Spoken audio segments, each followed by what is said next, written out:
जय हिंद बच्चों। हम लोग क्लास 10th के बालाजी पब्लिकेशन की एक्सरसाइज 4.5 को हल कर रहे हैं। आज इस वीडियो में हम लोग क्वेश्चन नंबर 14 को हल करना शुरू करेंगे। तो देखते हैं क्वेश्चन नंबर 14 क्या दिया हुआ है। कह रहा 13 मीटर व्यास वाले एक वृत्ताकार पार्क के व्यास के दोनों अंतर बिंदुओं पर बने फाटकों ए व बी से खंभे की दूरियों का अंतर 7 है। क्या ऐसा संभव है? यदि है तो दोनों फाटकों से कितनी दूरियों पर एक खंभा गाड़ना होगा। ठीक, मतलब क्या कह रहा कोई वृत्ताकार पार्क है, मतलब वृत्त के आकार का है। तो पहले इसको अगर हम बना लेते हैं। ठीक, देखिए मान लेते कोई एक वृत्त है तो इसका एक व्यास भी होगा। कह रहा कोई वृत्ताकार एक पार्क है जिसका व्यास जो है कह रहा 13 मीटर है और इसके दोनों अंत बिंदुओं को मतलब इसको ये फाटक ए माना, इसको फाटक बी माना। मतलब कह रहा है यहाँ पर एक फाटक ए है और यहाँ पर एक फाटक बी है और इसकी जो पूरी दूरी 13 मीटर है यहाँ से लेकर यहाँ तक की। ठीक है, और यहाँ पर कह रहा है इसके परिध पर कोई एक खंभा गड़ा हुआ है, मान लेते हैं बिंदु सी पर गड़ा हुआ। तो कह रहा है इस खंभे की एक बार बिंदु बी से दूरी बताना है और इसी खंभे का एक बार बिंदु ए से दूरी बताना है। ठीक, और कह रहा है यह जो दूरी इन दोनों दूरियों में 7 का अंतर है, वही तो लिखा हुआ है ना। ठीक, तो देखिए अगर मैं इसको x मान लूं तो यह वाला क्या आएगा, दोनों में अंतर का मतलब यह नहीं कि 7 कम ही हो, इसमें कोई एक कम या ज़्यादा भी हो सकता है। मतलब अगर ये x है तो यह x+7 हो सकता है या फिर x-7 भी हो सकता है, कुछ भी, मतलब 7 का बस अंतर होना चाहिए। तो करा क्या दोनों में देखिए, करा ए व बी से खंभे की दूरियों का अंतर 7 है। ए व बी से खंभे की दूरियों का अंतर 7। अगर मैं इसको x मान लिया तो इसको क्या मानना पड़ेगा, x+7 या फिर x-7 भी मान सकते हैं। ठीक है, ये तो माने, तो पहले हम यहाँ पर मान लेते हैं। यहाँ पर मान लेते हैं कि माना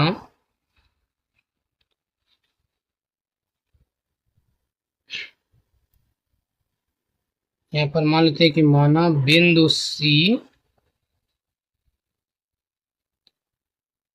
सी पर या फिर बिंदु सी खंभा या फिर बिंदु सी पर खंभा गड़ा है, खंभा गड़ा है। ठीक, और क्या यहाँ मान लेते हैं, तथा मान लेते हैं कि माना फाटक बी से खंभे की दूरी, खंभे की दूरी को क्या माने, x है तो इसको x मीटर मान लेते हैं। और तथा ऐसे फाटक ए से खंभे की दूरी, इसको भी मान लेते हैं। इसको क्या मान लेते हैं, x+7 माना गया है। ठीक, अब यहाँ देखिए हमको पता है या फिर आप लोग जानते हो क्लास 9th में वृत्त के बारे में पढ़े हैं। ये क्या व्यास है, तो व्यास का मतलब ये वृत्त को 2 बराबर भागों में बांटेगा, आधा इधर आधा इधर, मतलब ये पूरा क्या बनेगा, अर्धवृत्त बनेगा। तो ये भी अर्धवृत्त बनेगा। तो अर्धवृत्त में व्यास द्वारा जो भी कोण बनता है वो हमेशा एक समकोण बनता है। ये पूरा व्यास, अगर हम व्यास को आधार मानकर यहाँ कोई कोण बनाए, चाहे ऐसे कोई कोण बनाए, फिर यहाँ मतलब चाहे जहाँ इस परिधि पर कोई भी कोण बनाएंगे ऊपर या नीचे, चाहे जहाँ, वो क्या बनेगा, एक समकोण बनेगा। इसका मतलब ये क्या होगा, एक समकोण होगा। ठीक, यहाँ लिखेंगे चूंकि, लिख सकते हैं यहाँ कोण ए सी बी बराबर, कोण ए सी बी बराबर ये क्या आ जाएगा, 90 अंश। कैसे, यहाँ लिखेंगे अर्धवृत्त में, अर्धवृत्त में बना कोण, अर्धवृत्त में बना कोण या फिर अर्धवृत्त में एक ही व्यास द्वारा बना कोण, इसलिए क्या हो जाएगा, कोण ए सी बी एक समकोण त्रिभुज हो जाएगा, इसलिए कोण ए सी बी एक समकोण त्रिभुज होगा। और हमें पता है कि एक समकोण त्रिभुज में क्या होता है, जो 90 के सामने वाली भुजा होती है उसको कर्ण कहते हैं, और बाकी तो एक आधार बनेगा, एक कोई लंब बनेगा। तो होता है ना, कर्ण का स्क्वायर बराबर आधार का स्क्वायर प्लस लंब का स्क्वायर, ऐसा तो बोल सकते हैं ना। अब यहाँ लिखेंगे तो पाइथागोरस प्रमेय से।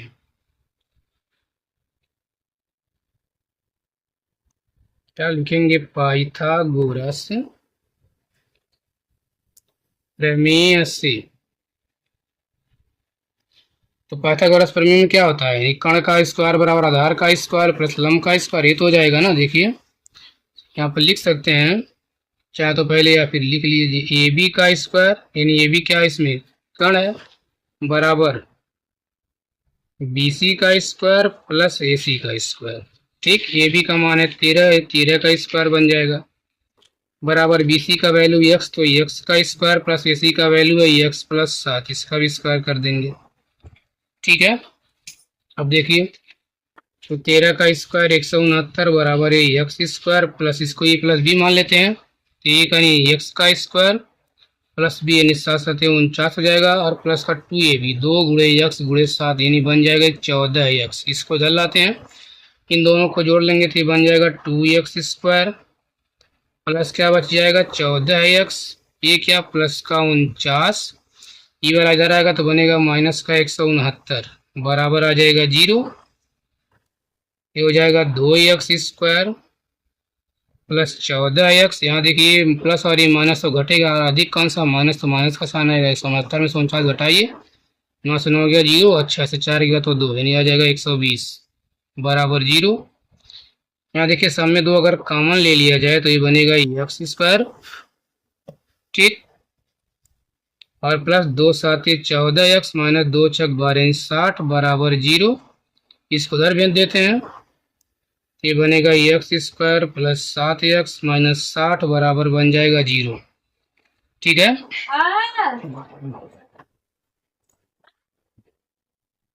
अब इसका अगर हम फैक्टर करते हैं, एक गुणे करेंगे 60 तो 60 आएगा, 60 को तोड़िए ऐसा कि जोड़ने या घटाने पर क्या बन जाए? 7 बन जाए। अब देखिए इसका फैक्टर करते हैं, एक गुणे 60 करेंगे आएगा 60, अगर 60 को तोड़ा जाए तो 12 5 60, और 12 में से 5 गया तो 7 सेट हो जाएगा, यानी यहाँ एक्स स्क्वायर प्लस 7 को हम लिख सकते हैं 12x माइनस 5x और माइनस 60 बराबर 0। यहाँ देखिए दोनों में कॉमन मिलेगा एक्स, तो यहाँ बच जाएगा एक्स प्लस 12, और इन दोनों में कॉमन मिलेगा माइनस का 5, फिर माइनस 5 से माइनस 5 कटा, यहाँ एक्स माइनस माइनस प्लस, फिर 5 बराइया में 60 बराबर 0 बन जाएगा। दोबारा दोनों में कॉमन मिलेगा एक्स प्लस 12, तो यहाँ अंदर बचेगा एक्स माइनस 5 बराबर 0। अब एक बार इसको 0 मान लेते हैं, एक बार इसको 0 लिखेंगे यदि, या फिर लिख सकते हैं जब एक्स प्लस 12 बराबर 0, तो एक्स बराबर क्या आ जाएगा? माइनस का 12, एक क्या हो जाएगा? अमान हो जाएगा। क्यों? यहाँ लिख देंगे चूंकि दूरियां धनात्मक होती हैं। ठीक, इसके बाद चूंकि दूरियां धनात्मक होती हैं, ऐसे अगला वाला मान लेंगे कि यदि x माइनस 5 बराबर 0, तो x बराबर क्या आ जाएगा? 5। ठीक, लिख देंगे अतः फाटक B से खंबे की दूरी, फाटक B से खंबे की दूरी, इसको माना गया था x और x का माना गया 5 मीटर। ऐसे ही तथा फाटक A से खंबे की दूरी, इसको माने थे हम लोग x प्लस 5, तो x का मान तो आ गया 5, x प्लस 7 माना गया तो x के स्थान पे 5, यहाँ आ जाएगा 7, ये बराबर कितना आ जाएगा? ये आ जाएगा 12 मीटर। ठीक है, अब देखते हैं क्वेश्चन नंबर 15। क्वेश्चन नंबर 15 जो है वो उम्र पर आधारित प्रश्न है। ठीक, जैसे कह रहा है क्वेश्चन नंबर 15 में, देखिए कि 1 वर्ष पहले एक व्यक्ति की आयु, आयु का मतलब उम्र, 1 वर्ष पहले एक व्यक्ति की आयु अपने पुत्र की आयु से 8 गुनी थी। अब उसकी आयु अपने पुत्र की आयु के वर्ग के बराबर है, तो दोनों की वर्तमान आयु, वर्तमान का मतलब इस समय का। ठीक, लेकिन अगर यहाँ देखा जाए तो व्यक्ति और पुत्र की उम्र में कोई तुलना या कंपेयर नहीं किया कि कौन किससे ज़्यादा या कम है, दोगुना तिगुना है, तो यहाँ पर भी पहले हमको 2 चरण में मानना ही मानना पड़ेगा। तो आइए मान लेते हैं क्वेश्चन नंबर 15। मान लेते हैं कि माना व्यक्ति की, और हमेशा जब भी मानेंगे तो वर्तमान उम्र ही मानेंगे, यानी माना व्यक्ति की वर्तमान आयु ये मान लेते हैं क्या x वर्ष है, ऐसे ही तथा पुत्र की वर्तमान आयु, तथा पुत्र की वर्तमान आयु इसको मान लेते हैं y वर्ष। ठीक है, अब यहाँ देखिए, यहाँ लिखेंगे प्रश्नानुसार। प्रश्न में क्या बोल रहा है,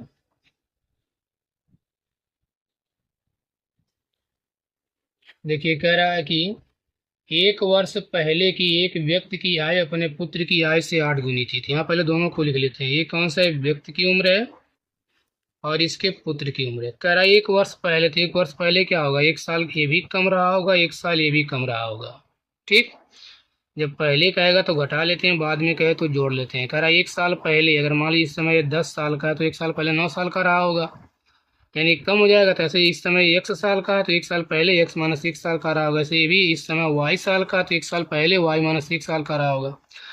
अब कह रहा है एक साल पहले क्या था, एक साल पहले जो पिता की उम्र थी या व्यक्ति की उम्र थी अपने पुत्र की उम्र की 8 गुनी थी, यानी यह जो है इसका 8 गुना है। तो हमको करना है बराबर, तो ये वाला 8 गुना है ना, तो इसको भी 8 से गुना कर, मतलब इसको भी 8 गुना कर देते हैं। ठीक, ये आ जाएगा x माइनस 1 बराबर, गुणा करेंगे तो यहाँ पर 8y और माइनस का 8 बन जाएगा। ठीक, अब क्या हो जाएगा,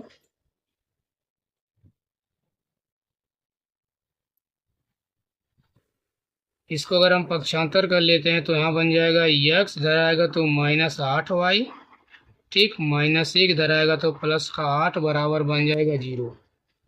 हो जाएगा x माइनस 8y, इसको अगर हम हल करें तो आ जाएगा प्लस 8 में से 1 गया तो 7 बराबर 0। इसको हम इक्वेशन फर्स्ट मानकर छोड़ देते हैं। ठीक, अब आते हैं दूसरी कंडीशन पे, लिख सकते हैं दूसरी शर्त से, या फिर तथा अगली बार में कह रहा कि अब उसकी आयु अपने पुत्र की आयु के वर्ग के बराबर है। ठीक है, कह इस समय जो उसकी उम्र है क्या है, अब उसकी आयु अपने पुत्र की आयु के वर्ग के बराबर, मतलब जो वर्तमान समय में जो इसकी उम्र है वो अपने पुत्र की उम्र के वर्ग के बराबर है, ये तो बोला है ना। तो अब उसकी आयु अपने पुत्र की आयु के वर्ग के बराबर है, यानी जो व्यक्ति की उम्र है वो उसके पुत्र के उम्र के वर्ग के बराबर है। ठीक, एक्स का वैल्यू या इसको हम इक्वेशन नंबर सेकंड मान सकते हैं। अब लिखेंगे, अब इसी एक्स का मान समीकरण 1 में यहाँ रख लेते हैं, जहाँ पर एक्स वहाँ वाई स्क्वायर लिख सकते हैं कि नहीं। यहाँ लिखेंगे एक्स का मान समीकरण 1 में रखने पर, एक्स का मान समीकरण 1 में रखने पर, तो ये है जहाँ पर एक्स वहाँ क्या लिख सकते हैं वाई स्क्वायर, तो आ जाएगा Y square minus 8y plus 7 बराबर 0। अब इसको हल कीजिए। अब इसको हल करना जानते हैं, गुणनखंडी करना है, यानी 1 गुणे 7 करेंगे तो 7। अब 7 को ऐसा तोड़ना कि जोड़ने या घटाने पर 8 है, गुणा करने पर 7। देखिए हम 7 को अगर 7 से ही कटेगा, 7 गुणे 1 करेंगे तो 7, अगर हम 7 में 1 जोड़ दें तो 8 बन जाएगा।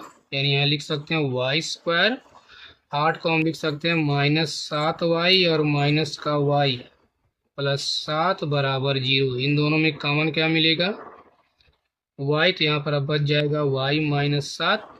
इन दोनों में क्या देखिए लाना प्लस, यहाँ पर है माइनस, जब हम माइनस में कॉमन लेंगे तब ये प्लस बनेगा, और दोनों में केवल एक कॉमन मिल रहा है तो माइनस से माइनस कट गया, 1 से y में भाग करेंगे तो y बार में फिर माइनस प्लस का माइनस, यहाँ आ जाएगा 7 बराबर आ जाएगा 0।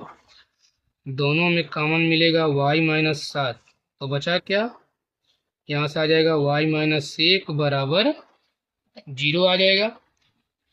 ठीक है, अब इसके बाद क्या बनेगा, यदि हम मान लेते हैं कि यदि y माइनस 7 बराबर 0, तो y बराबर क्या आ जाएगा 7 आ जाएगा। और इसी प्रकार मान लेते हैं यदि इसको y माइनस 1 बराबर 0, तो ये y बराबर क्या आ जाएगा 1 आ जाएगा। अब यहाँ से y का दो वैल्यू यहाँ लिखेंगे,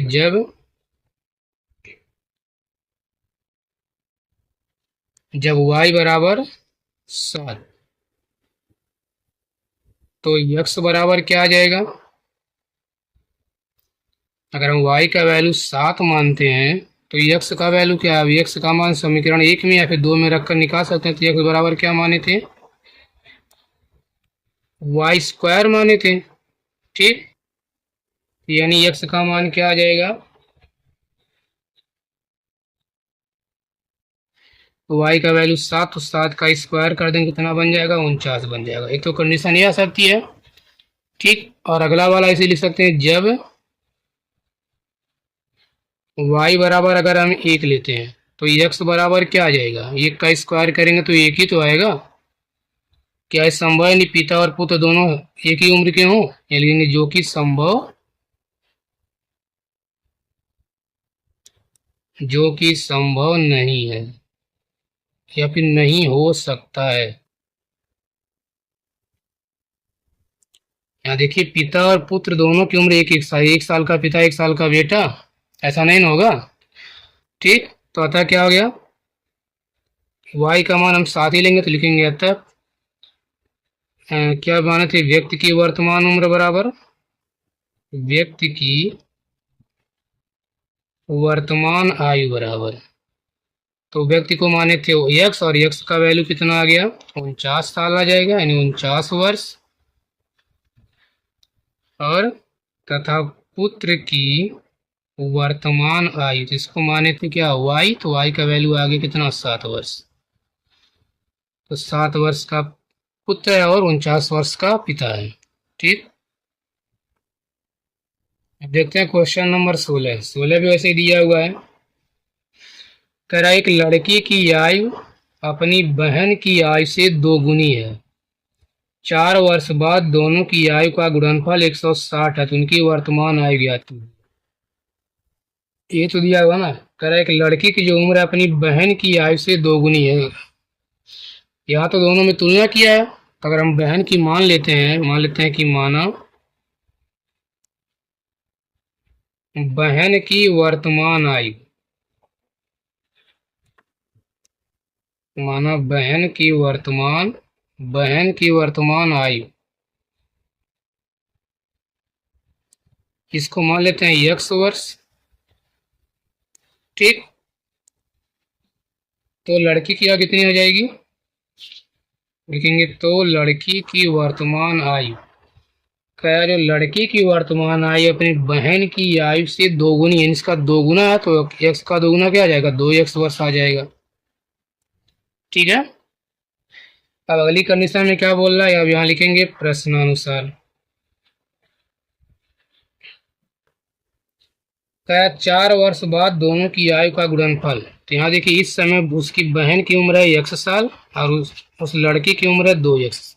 ठीक, 4 वर्ष के बाद, तो 4 वर्ष के बाद क्या होगा, 4 वर्ष के बाद 4 साल इसकी भी उम्र बढ़ जाएगी और 4 साल इसकी भी उम्र बढ़ जाएगी। लेकिन क्या 4 साल के बाद दोनों आपस में बराबर तो होंगे नहीं, हम लोग यहाँ बराबर का साइन लगा जिसको बैलेंस करते हैं। करा 4 साल के बाद जो है दोनों की आयु का गुणनफल, सॉरी यहाँ बराबर नहीं करना, यहाँ गुणनफल करना, नहीं इसका गुणा करना इसमें। करा 4 साल के बाद दोनों की आयु का जो गुणनफल है वह कितना आना चाहिए, बराबर 160 आना चाहिए। ठीक है, ठीक है, तो देखिए आते हैं इसको हल करते हैं।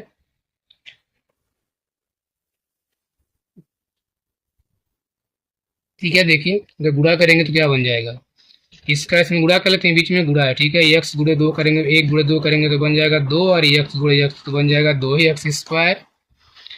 फिर प्लस x गुणे 4 करेंगे तो ये बन जाएगा 4x, ऐसे 4 का दोनों में, प्लस 4 दूना 8x और प्लस 4 चौक 16 बराबर क्या आ जाएगा, 160।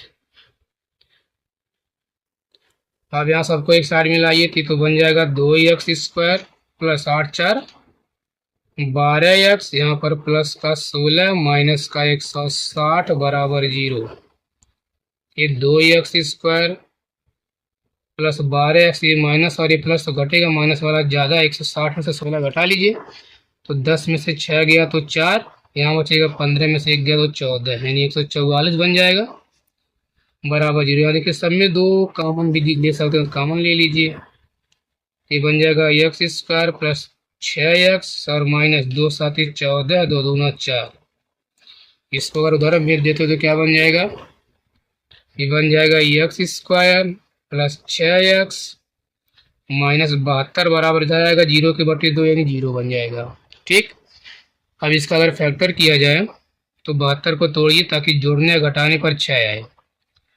तो 12 छक 72 और 12 में से 6 गया तो 6 बन जाएगा, यानी कि एक्स स्क्वायर प्लस 6 को हम लिख सकते हैं 12x माइनस 6x और माइनस का 72 बराबर 0। दोनों में कॉमन मिल जाएगा x, यहाँ बचेगा x प्लस 12 और इन दोनों में क्या मिलेगा माइनस का 6 मिलेगा। तो माइनस 6 से माइनस 6 कटा, यहाँ पर x, फिर माइनस प्लस माइनस से माइनस में भाग करेंगे तो प्लस, फिर 6 से भाग कर 72 में देखो 6 एक कम 6, 6 दूनी 12, ये तो आएगा ना। अब यहाँ देखिए दोनों में कॉमन मिल जाएगा x प्लस 12, तो बचा क्या, यहाँ से x तो यहाँ से माइनस का 6 बराबर आ जाएगा 0। बारी बारी से 0 के बराबर मान लेते हैं, लिखेंगे यदि या फिर जब, यानी x प्लस 12 बराबर 0 तो x बराबर क्या आ जाएगा माइनस का 12 लिखेंगे, जो कि लिखेंगे अमान्य हो जाएगा ये। क्यों लिखेंगे, चूंकि आयु क्या होती है, आयु ऋणात्मक नहीं होती है या फिर धनात्मक होती है। चूंकि आयु ऋणात्मक नहीं होती है, इसको यहाँ दिखा देंगे तो अच्छा रहेगा। ठीक, और दूसरा वाले से मान लेते हैं कि यदि x माइनस 6 बराबर 0 तो x बराबर क्या आ जाएगा 6 आ जाएगा। ठीक, तो x बराबर 6 आ गया, दोनों की उम्र निकालना था, यहाँ लिखेंगे अतः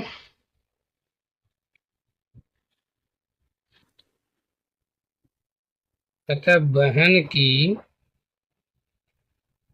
वर्तमान आयु बराबर, तो बहन की तो माने थे x का मान आ गया 6 वर्ष। ठीक, तथा दूसरा वाला क्या था लड़की, तथा लड़की की वर्तमान आयु, तो इसको माने थे 2x यानी 2 गुणे x का मान 6। ठीक, तो ये कितना आ जाएगा, ये आ जाएगा 12 वर्ष। ठीक है, एक 6 वर्ष और एक 12 वर्ष। आइए देखते हैं अगला क्वेश्चन, क्वेश्चन नंबर 17। ठीक है, 17 में देखिए क्या कह रहा है, कह रहा दो बहनों की आयु का गुणनफल 104 है तथा अंतर 5 वर्ष है, तो उनकी वर्तमान आयु ज्ञात कीजिए। दो बहन है, दोनों की उम्र में 5-5 साल का अंतर है। ठीक है, तो एक बड़ी होगी एक छोटी होगी, तो अगर हम मान लेते हैं कि माना छोटी बहन की वर्तमान आयु, कह रहा है उनमें 5 साल का अंतर है, तो 5 साल का अंतर का मतलब क्या, एक छोटी एक बड़ी होगी। अगर हम छोटी वाली को मान लेते हैं x वर्ष, ठीक, तो लिखेंगे बड़ी बहन की वर्तमान उम्र कितनी हो जाएगी, कह रहे दोनों में 5 का अंतर है, मतलब अगली वाली क्या हो जाएगी, बड़ी वाली से 5 साल बड़ी आ जाएगी, तो x प्लस 5 वर्ष हो जाएगा। ठीक है,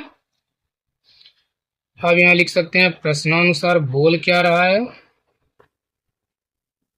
देखिए कह रहा है कि दोनों बहनों की आयु का गुणनफल का मतलब गुणा, पहली का x है दूसरे का x प्लस 5 है, कह रहा दोनों का गुणा करने पर कितना होना चाहिए, गुणनफल कह रहा है 104 है, तो बराबर 104 आ जाएगा। ठीक, अब इसको हल कर लेते हैं, तो देखिए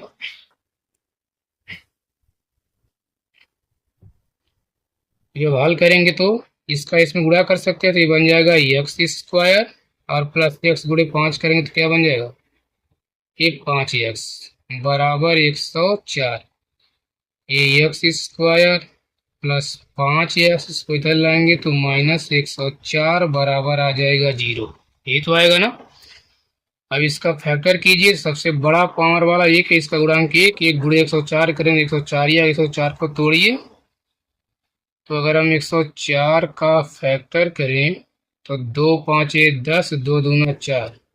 ठीक, फिर 2 से काट सकते हैं, देखिए 2 दूना 4, 2 छक 12, 26 दूना 52, फिर 2 से 13 बार में, फिर 13 से एक बार में, तो करिए अगर करें 2 दूना 4 दूनी 8, और यहाँ पर 13, तो 13 8 104, और 13 में से 8 गया तो 5 बन जाएगा। हो जाएगा ना। यानी ये एक्स स्क्वायर प्लस 5x को हम लिख सकते हैं 13x माइनस 8x माइनस 104 बराबर 0। इन दोनों में देखिए कॉमन मिल जाएगा x, तो आ जाएगा x प्लस 13। और इनमें देखिए दोनों पहले माइनस कॉमन मिल रहा है, दोनों 8 से कट भी रहे, यानी 8 भी कॉमन मिल जाएगा, तो माइनस 8 से माइनस 8 कटा, यहाँ क्या बचेगा x माइनस माइनस प्लस 8 से भाग करेंगे 13 में, देखिए 8 एक कम 8 बचेगा 2, 8 1 24 बराबर आ जाएगा 0। तो दोनों में दोबारा क्या कॉमन मिल जाएगा, x प्लस 13, तो यहाँ बच जाएगा x और यहाँ बच जाएगा माइनस 8 बराबर 0। बारी बारी से मान लेते हैं 0 के बराबर, तो मान लेते हैं कि यदि या फिर जब यदि x प्लस 13 बराबर 0, तो x बराबर क्या आ जाएगा, ठीक, या फिर इसको यहाँ लिखिए, तो x बराबर आ जाएगा माइनस का 13, ये क्या हो जाएगा अमान्य। क्यों अमान्य होगा लिखेंगे, चूंकि आयु या फिर उम्र, चूंकि आयु क्या होती है, धनात्मक होती है या फिर ऋणात्मक नहीं होती है। चूंकि आयु धनात्मक होती है या फिर लिख सकते हैं ऋणात्मक नहीं होती, इसलिए अमान्य हो जाएगा। और अगला लिखेंगे इसी प्रकार, यदि x माइनस 8 बराबर 0, तो x बराबर आ जाएगा 8। ये तो था ना। अब दोनों की उम्र निकाल लेते हैं, तो लिख देंगे अतः, अगर लिखते हैं छोटी बहन की उम्र, छोटी बहन की आयु, तो छोटी बहन को माने थे x और x का वैल्यू आ गया 8 वर्ष, ठीक। ऐसे ही तथा बड़ी बहन की आयु, तो बड़ी वाली को क्या माने थे, x प्लस 5 माने थे, x के स्थान पे 8 प्लस का 5 के बराबर क्या आ जाएगा, ये आ जाएगा 13 वर्ष, ठीक है।